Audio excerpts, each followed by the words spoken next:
Hello there, good people. It's your girl again, FIDESA, and I'm back again with another video. I am so sorry guys, nimewakawia sana. I've been away for some time, just trying to fix things here and there. And today I am home back in Mary County. That is where I grew up, and I am so excited to do this video, at least so that you can get to know a little about me, about my childhood. This is the home I grew up in, the home I'm proud of, the home that made me what I am today. I came to see my mama because she's all alone now. Sadly, my dad is late, so she is all alone, and I decided to come and see her now that there are holidays just a little bit. So you will get to know a little about my childhood, so we'll be having a story time kind of, and then now you'll get to know me better. So this is where I was born. That's our house, and this all the compound is. My mom has tried to put a hedge now that she's alone. She feels more secure. That's that's the cow shed there, right there. So this is where my mom is, and that's why she's packing all alone. I know she's lonely, even though she cannot say it, but I know she is.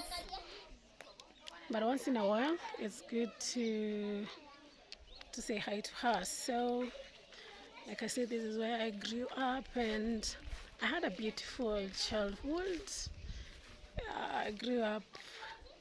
We were last borns. My dad was the last born of my grandparents. He was the last one, so literally we are close to the youngest in our home. So my cousins were older than us, and of course they did very crazy things. So guys, this is where I come from. I come from a tea zone. The tea has been pruned and it's growing. Tea is pruned once a year so that it can regrow. I think to reduce the bush and make it younger and more productive. I think that's why it's pruned. Seriously, I was born here, but I don't have any better explanation than that. So this is our little tea plantation. I grew up picking tea. Let me tell you guys, picking tea was one of the craziest things that we could ever do because of the terrains, the rains. You know, when it rains, it's crazy, and you cannot postpone. You can't postpone tea picking, because now if you keep it in the farm, it's going to overgrow, which is not good for the tea. If it's raining, we used to come here to the farm and pick tea so that it cannot overgrow. Of course, there are casual laborers that come to help out because you cannot do it alone. So as you can see, the terrains are really crazy.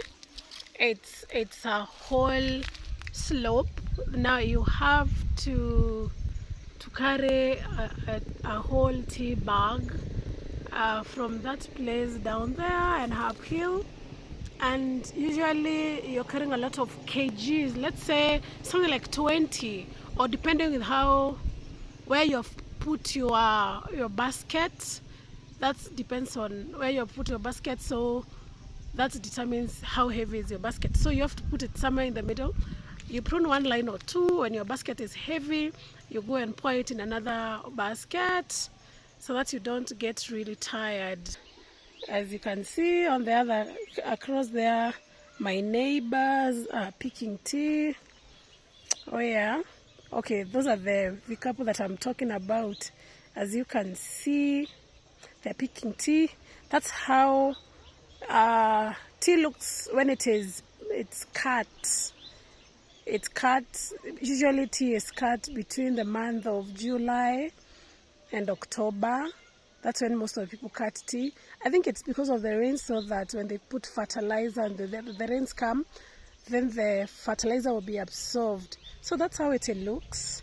There is one more there now. That one is growing. That one was cut a little earlier than this one, and now ours here was cut way much earlier than the rest. So this is tea, and we grew up doing this. I can still do it now. I know maybe I would get tired because I'm not used to it, but I can try. So I'll just go down a bit so that you can see how it looks like. So that you can go, maybe turn the camera. That's how slopey it looks, as you can see. That's how it looks down there. The tea is very green, but usually during very sunny, or when the climate is, the weather is too hot,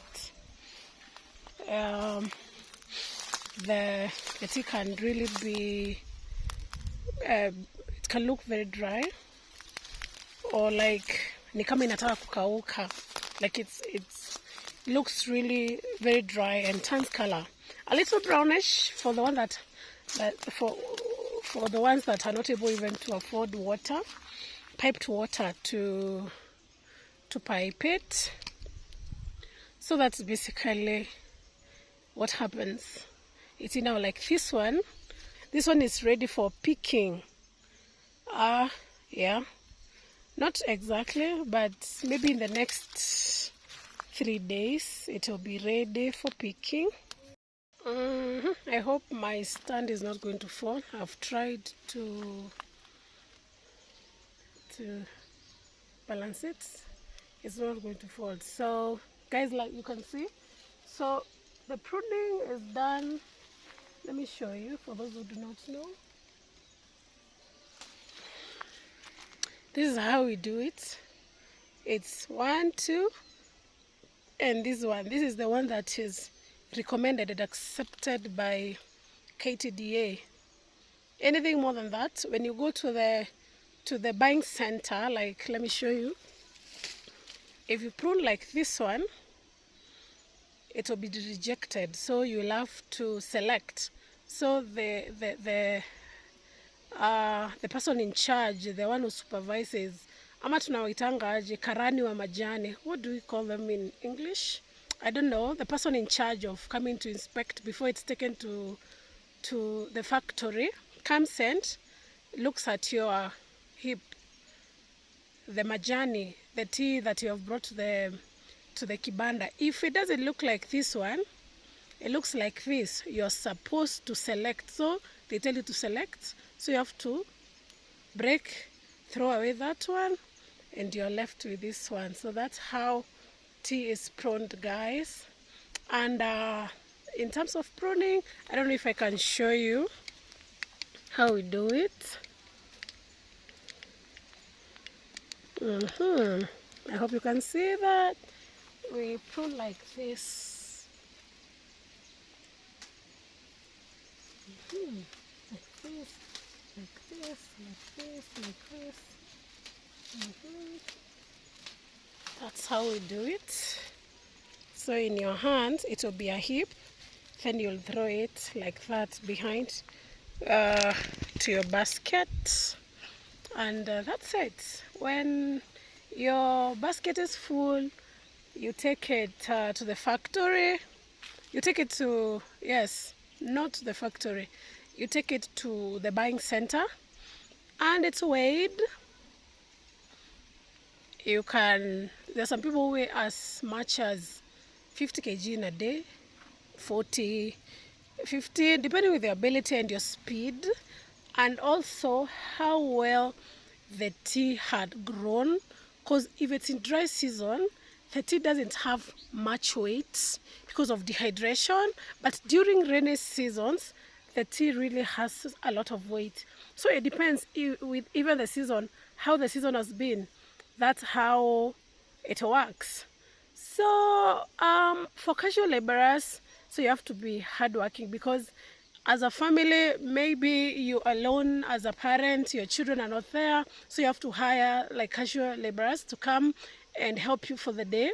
So the prune, you pay them like 10 bob per kg. So if someone is able to pick 50 kg a day, because there's some people who do that, then you can earn your 500 bob. If you have someone to come and help you and make it to like 70 in a day, that's your 700. That's how basically tea is done. So this is where I came from. I grew up doing this. When we finished school, oh my God, before we joined college, we had to do this. And our dad would keep telling us, endeni mkavune majani. Hii majani ndio imesomesha. I took loan, oh, I did this and that. But actually that is very true. This tea is the one that has taken us to school all our life, me and my siblings. I have 2 siblings, a brother and a sister. The sister follows me immediately, the brother follows me. I mean, the brother is the last born. So this tea is the one that has made us be what we are today. And I am super proud of this, because this is where I grew up. I'll go to the stream down. Let me remove my self stick. It's really being chaotic here. See if I can go down the river, that I can show you guys. Seriously, I have to go down like this. I don't know how I'm going to climb back. I've not been climbing for a very long time, even though I've been exercising. It's not religious, you know, when you're working out at home, you're not able to do. We walk in Nairobi, but I don't really think we do enough exercise.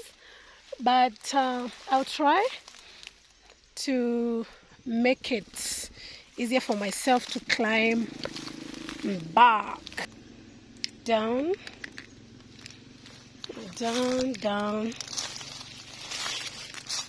So now we are approaching the stream.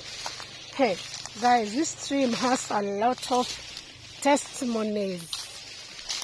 We used to, what do you call it in English? Actually, English is very hard.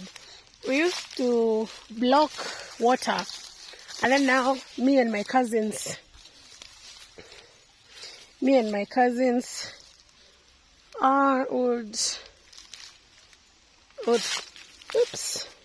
would come swimming.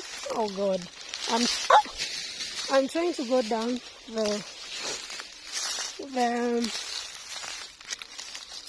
I'm trying to go down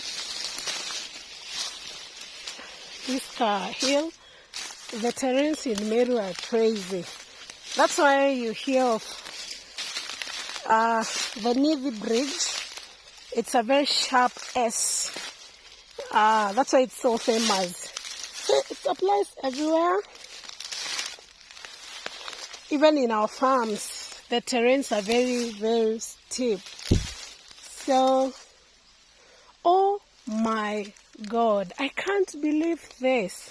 You mean this is how this stream looks like? I've not been here for the longest time, but I'm going to show you guys.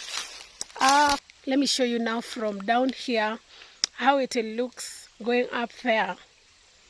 The Kamulima that I'll be going up. That's how slopey it is. Maybe to you doesn't look as slopey, but now from down, that is how it looks. That's where I'll be going up. There's an avocado tree there. We used to have many avocado trees, but now this is the only avocado tree that has been left. I don't know what really happened to the other avocado trees, but we had very many of them. Now we have this one. The other one is a Hass avocado tree. This one is the kienyeji, the natural, the traditional avocado tree. The other one is a bit it's hybrid. So the rest, I don't know. They were cut. It reached a time my dad realized that it's like these trees were too many, and he had to cut them down. So there's a path here, I think I just follow. So this is how tea looks when it is growing. Oh, And I hope guys you have enjoyed this video, and please remember to subscribe.